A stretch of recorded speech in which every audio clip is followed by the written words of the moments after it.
Bienvenue dans l'atelier Rive. Aujourd'hui, on va parler feeder, plus précisément de tête de ligne et d'arraché pour raccorder de la tresse et du nylon. Je vais vous en présenter deux. Un qui sera plus simple, ça sera le nœud cuillère, et un peu plus technique, ça sera le nœud FG. Alors, on va attaquer par le nœud cuillère. Donc, ma tresse et mon nylon. Donc, je vais commencer par faire une boucle sur ma tresse. Pour la réaliser, je fais toujours un nœud en 8.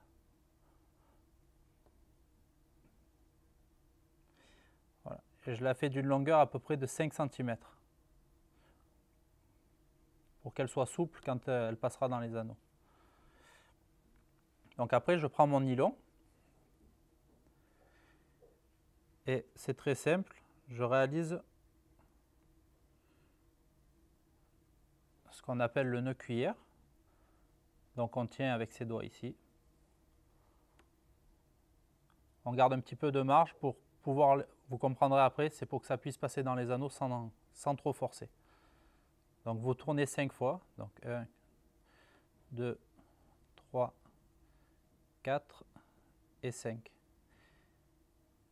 Et donc ce bout, vous le repassez dans la boucle que vous avez fait juste avant. Vous tirez, vous humidifiez et vous le serrez. Donc là, voilà. Et là, vous faites en sorte de laisser environ 5 cm de nylon. Par contre, pour ce qui est de la partie tresse, vous pouvez la couper à ras. On obtient un nœud solide. Voilà comment on réalise un nœud cuillère simple, rapide, efficace et surtout solide, qui vous permettra de pêcher tant les carpes que les barbeaux, les tanches au gardon. Alors maintenant, place à la partie du nœud FG, un nœud qui sera beaucoup plus difficile à faire, mais le résultat en vaut vraiment la peine. Donc première étape, on attaque par la tresse.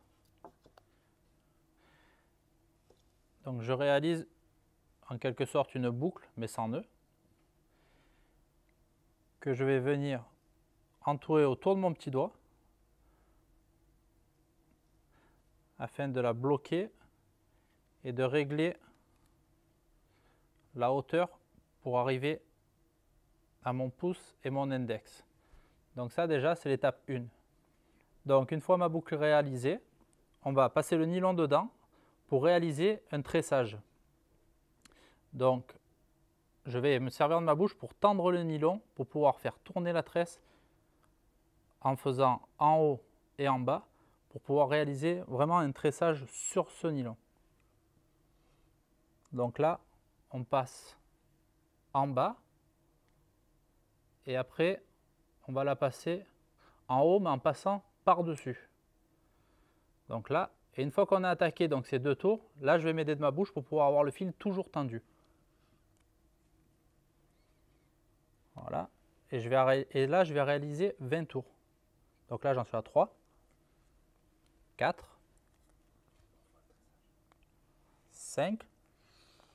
Donc là vous pouvez regarder, ça commence à se tresser sur le nylon. C'est que là on est bon, donc on peut continuer jusqu'aux 20 tours.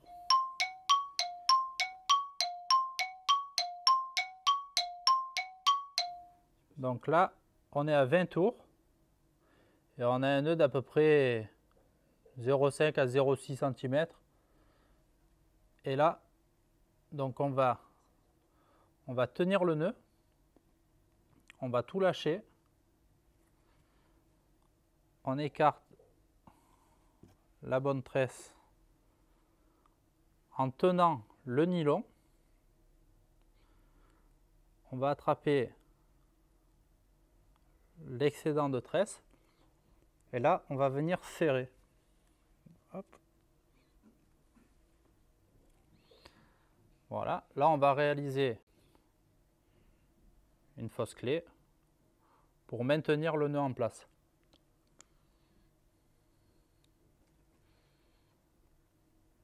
Voilà. Donc là, le nœud est serré, il ne peut plus se défaire. mais il n'a pas encore la tenue pour ne pas sortir du nylon.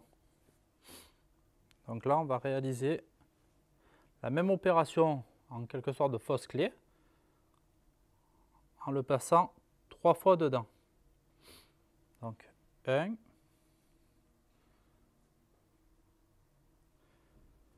2 et 3.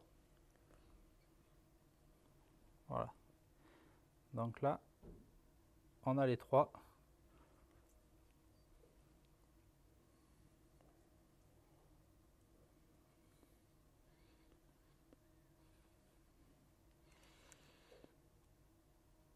On serre bien, on tire bien sur la tresse afin de serrer les trois nœuds qu'on vient de faire là.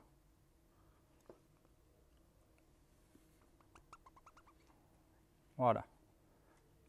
Là, hop, on vérifie que le nœud ne glisse pas. Donc là, on peut voir qu'il glisse pas du tout. Plus vous allez serrer, plus la tresse va serrer le nylon. Donc maintenant, on va couper l'excédent de tresse et de nylon.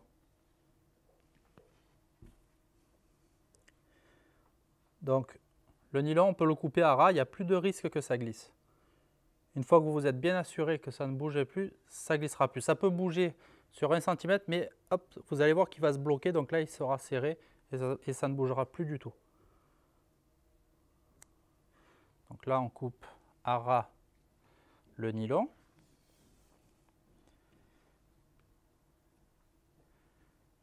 Et on coupe à ras la tresse.